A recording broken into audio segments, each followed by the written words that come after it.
Apalagi setelah petugas damkar dan warga melakukan penyisiran dan pembersihan di rumah itu. Total sampai saat ini telah ditemukan 16 ekor ular sanca kembang berukuran besar di sejumlah sudut rumah berlantai 2 tersebut.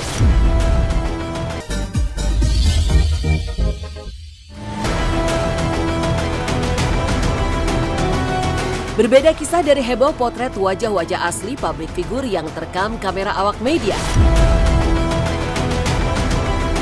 Warga yang tinggal di daerah Utan Kayu, Matraman, Jakarta Timur, belakangan ini justru tengah dihebohkan dengan kemunculan belasan ular sanca kembang berukuran besar dari sebuah rumah warga yang telah kosong terbengkalai selama belasan tahun. Meski tidak menyerang warga, namun tetap saja keberadaan ular-ular tersebut membuat warga panik dan resah. Apalagi setelah petugas damkar dan warga melakukan penyisiran dan pembersihan di rumah itu. Total sampai saat ini telah ditemukan 16 ekor ular sanca kembang berukuran besar di sejumlah sudut rumah berlantai 2 tersebut. Lalu bagaimana hasil penelusuran tim silat bersama warga di lokasi kemarin? Dan apa kata pecinta ular terkait penemuan ular-ular tersebut? Serta tips mencegah ular agar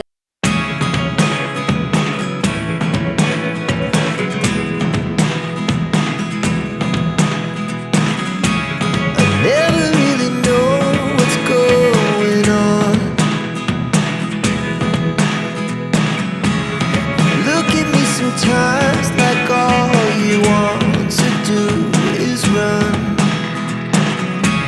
Hear me out, hear me out. It's all the things you never show. There are the things I want to know. Secrets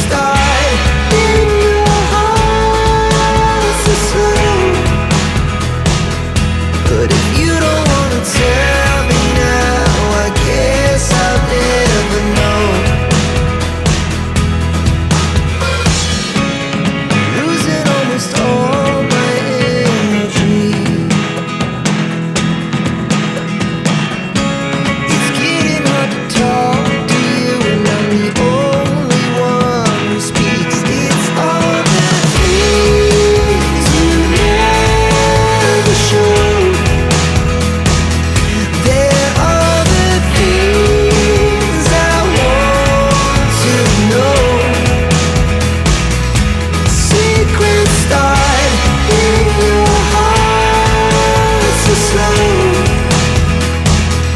But if you don't wanna tell me now, I guess I'll never know. Here we go, turning all the wrongs into rights. Here we go, you can take me there tonight.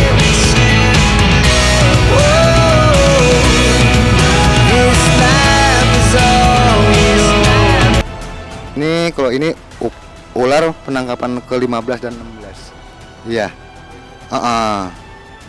Iya. Ya Allah Mbak, saya juga resah juga ya Mbak ya, semuanya. Soalnya tuh banyak tiap malam Mbak. Keluar terus begitu. Jadi gimana kita nggak resah Mbak? Warga juga kan banyak yang pada komplain. Cepet dong Bu, tindakan biar benar gitu. Gimana caranya? Biar tuh habis dah gitu. Kita minta izin, kalau Bu minta izin sama yang punya rumah. Punya rumah tapi kenceng tuh Mbak. Tapi lama-kelamaan terakhir dia nyerah. Boleh dibersihkan. Hampir tiap malam Mbak, dari sebulan awal Agustus deh. Terus dapat. Oke, kita bahas dulu nih pemirsa Silet ya. Kita kasih tahu dulu apa sih sebenarnya ular itu gimana sih? Kenapa bisa berkumpul gitu kan? Yang pertama, ular bukan hewan koloni. Jadi yang jelas dia nggak akan kayak bebek ngumpul rame-rame gitu loh.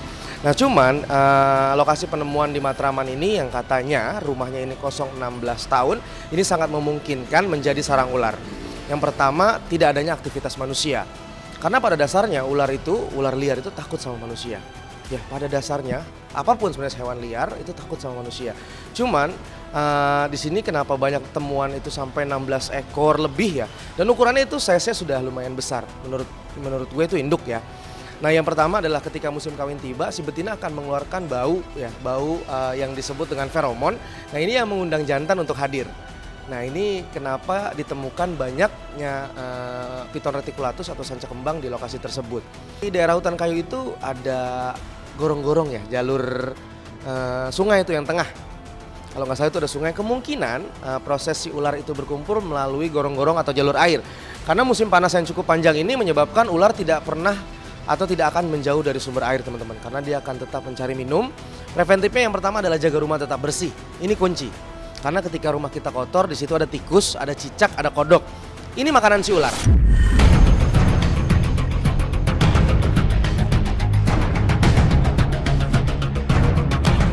Terlepas dari keberadaan dan kemunculan ular-ular tersebut yang diduga karena siklus tahunan masa kawin dan bertelur, tetapi tidak bisa ditepiskan juga munculnya hal-hal bersifat di luar nalar di kalangan warga sekitar terkait keberadaan ular-ular tersebut. Tidak ada asap jika tidak ada api. Ya, hal ini bermula dari kecenderungan ular-ular tersebut muncul di malam hari, utamanya di malam-malam Jumat dan Senin Wage. Aura tak biasa pun kian menyembur dan menggema liar saat muncul cerita-cerita tambahan di luar nalar dari warga lainnya terkait keberadaan sosok tak kasat mata yang berada di rumah terbengkalai tersebut. Lantas, apa kata pecinta ular dari sisi ilmiah soal kemunculan ular-ular tersebut di malam hari? Dan seperti apa pula hasil penerawangan ahli metafisika terkait kemungkinan hal-hal di luar logika yang ikut mewarnai kemunculan ular-ular tersebut?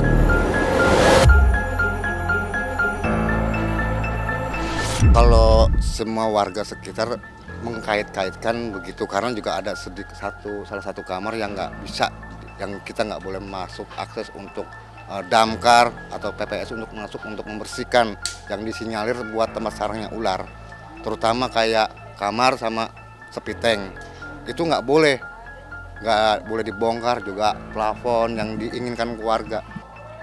Kalau banyak yang memperkirakan begitu, ada unsur mistisnya, banyak yang menilai begitu. Ditambah lagi ada salah satu kamar yang nggak boleh dimasukin, jadi orang beranggapan kesana ke mistis. Setiap entah itu malam Jumat Wage, Senin Wage, itu pasti keluar. Setiap entah itu malam Jumat Wage, Senin Wage, itu pasti keluar.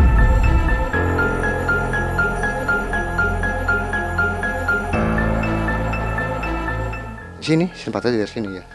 Sini. Ini kamar yang nggak boleh diakses masuk awalnya. Ini awalnya kamar ini yang akses nggak boleh masuk. Iya. Mungkin kita udah siap-siap mendatangkan orang pintar gitu, Mbak. Cara goib gitu ya, yang ahli ini yang bisa tentang agama juga deh gitu. Mudah-mudahan gitu, Mbak. Ya, Piton reticulatus, pemirsa silet perlu tahu dia nokturnal, aktif di malam hari. Teman-teman bisa lihat di pupil matanya itu seperti kucing, ya dia garis kecil gitu. Jadi dia memang aktif di malam hari. Jadi fenomena ditemukannya malam hari oleh sekitar penduduk rumah kosong tersebut ini fenomena alami sebenarnya. Tidak ada sangkut paut klinik dari si ular karena aktivitas sanca kembang memang malam hari. Yang saya lihat dari rumah ini mungkin dulunya kayak orang tuanya atau apa, mungkin ada sesuatu hal yang mereka lakukan secara spiritual, mungkin ada dengan leluhur lah ya, itu yang saya lihat. Seperti ular ini ya, ular ini kan datang pasti ada sesuatu energi yang akan menarik ular itu untuk datang ke situ. Ya sedikit banyak mungkin kalau secara logika, karena namanya juga rumah udah lama banget ditinggal, sedikit banyak ya pasti bisa jadi sarang ular. Tapi kan ada energi sesuatu yang bisa menarik ular itu selalu datang ke situ. Yang saya lihat ada satu energi yang memang menarik ular itu untuk selalu datang ke situ. Itu yang saya lihat. Ketika kita mendengar berita-berita yang berbau mistik ya, kita tidak bisa membantah itu. Oh itu nggak benar, itu tahayul itu dan sebagainya, bukan. Sebagai orang Islam kita mesti tabayun dulu, kita cek dulu. Makanya tadi aku lihat tuh foto ularnya kayak gimana. Ternyata itu ular piton ya, ular piton. Ya, ya mungkin dia memang keluarnya pas jam itu. Ular tuh kan ada jam makan ya, dan hari yang bersamaan. Jadi biasanya kalau orang Indonesia ini Kak suka cocokologi gitu, dicocok-cocokin gitu. wah ini karena ini nih, ini karena ini nih, ini jangan-jangan ada isyarat ini. Ya, kita tidak mengingkari bahwasanya semua keadaan kejadian di dunia ini tentu ada isyarat dari Allah SWT, tentu ada maksudnya. Nah, itu mungkin maksudnya rumah kosong terus dibersihkan itu biar nggak banyak ular. Ya, jangan semua dikaitkan ke hal-hal mistik.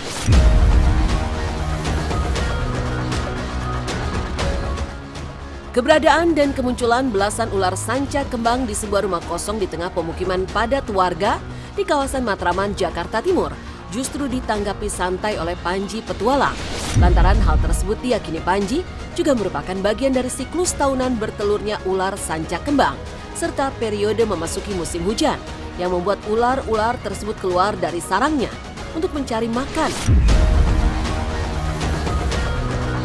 Lantas, apa yang harus dilakukan warga menyikapi keberadaan ular-ular tersebut?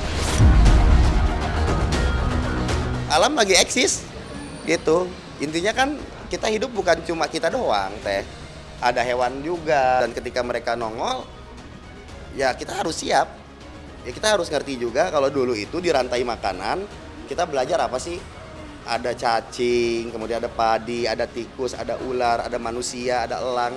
Nah itu kita harus saling lah. Ini lagi musim akhir tahun, siklusnya emang begitu. Cuma sekarang kan kemarau panjang. Biasanya itu di musim pengawal akhir tahun kayak gini nih, hujan itu mulai turun. Nah mereka mulai keluar dari sarang. Jadi bukannya jadi sarang ular itu nggak teritorial kecuali king cobra. Mereka itu nggak terestrial. Nggak terestrial. Mereka itu penjelajah. Jadi kalau misalkan dibilang rumah jadi sarang ular aneh, nggak masuk. Kalau logika saya nggak. Siklusnya udah kayak begitu. Kalau misalkan emang ada ular masuk rumah kalian, tinggal minta damkar rescuein. Udah ada yang ahlinya, teman-teman. Jadi jangan sampai kalian nangkap sendiri atau hubungi komunitas reptil yang dekat-dekat rumah.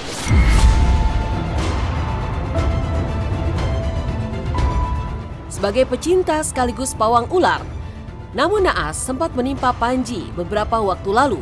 Ya, sekitar kelingking pria kelahiran Jakarta 27 Juli 1989 tersebut digigit salah satu ular king cobra piaraannya. Lalu bagaimana kondisi terkini Panji? Dan benarkah Panji langsung mengalami hal-hal di luar nalar pasca digigit ular tersebut? Benarkah dadanya terasa sesak dan panas setiap kali mendengar lantunan azan? Selain rajin sholat, apalagi yang dilakukan Panji demi menepis segala yang berbau tak biasa?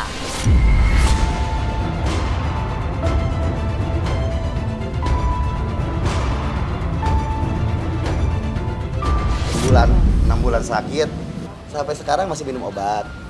Apa yang terjadi sama saya hari ini itu semuanya berkat campur tangannya Allah. Awalnya aku dapat hidayah, alhamdulillah dari Allah. Jadi aku udah jarang banget sholat, lupa, gitu, terlalu sibuk sama dunia, gitu kan, terlalu sibuk sama main di alam, sampai akhirnya jarang kedenger azan, karena di hutan kan jarang ada masjid. Pas ke kota makan sama istri di pinggir jalan, tiba-tiba azan isya. Kok dada saya sakit awalnya itu, kenapa ya gitu kan, gini salah gitu salah, istighfar udah wah disuruh sholat. Habis sholat, setelah sholat saya sembuh. Yang saya lihat, yang ada energi di dia, bahwa dia tuh yang saya lihat sih ada leluhur yang ada selalu menjaga dia, dan juga dia ada pegangan yang memang ilmu supaya dia bisa menaklukkan ular-ular yang saya lihat seperti itu. Oke, kalau dari leluhur itu jarang bentrok lah, tapi jawaban saya pasti ada ilmu yang membuat dia itu bentrok dengan suara azan. Kalau leluhur nggak akan bisa bentrok, tidak akan bisa bentrok, apalagi dia muslim. Kalau bunyi azan tidak akan mungkin adakan bentrok. Jawaban saya kalau dia mau sehat ya lepaskan ilmu itu, tapi kalau dilepaskan ilmu itu berarti urusan dia untuk menaklukkan ular ini kan berarti sedikit banyak berpelan-pelan pasti lepas, kan seperti itu. Dia aja kan bisa menaklukkan sanca, bisa menaklukkan ular kobra, bisa menaklukkan binatang-binatang yang memang buas. Jadi itu untuk penangkal dia, itu untuk menjaga dia dari makhluk-makhluk kayak macam binatang-binatang yang berbisa. Gitu.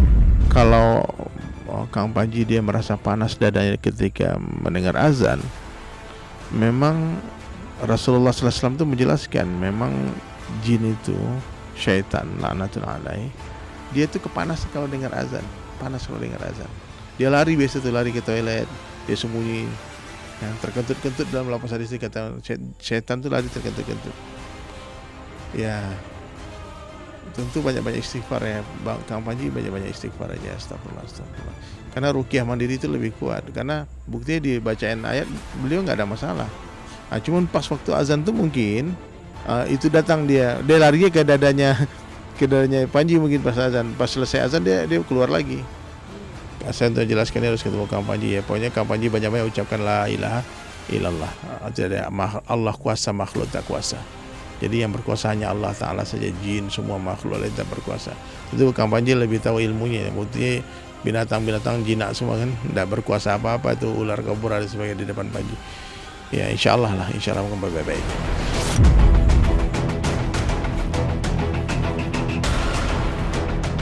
Menepikan heboh potret wajah-wajah asli publik figur yang terekam kamera awak media, serta rumah kosong di kawasan Matraman, Jakarta Timur yang menjadi sarang ular. Sesaat lagi akan hadir deretan artis cantik blasteran yang seleranya Indonesia banget. Siapa sajakah mereka? Dan apa saja makanan Indonesia kesukaan mereka?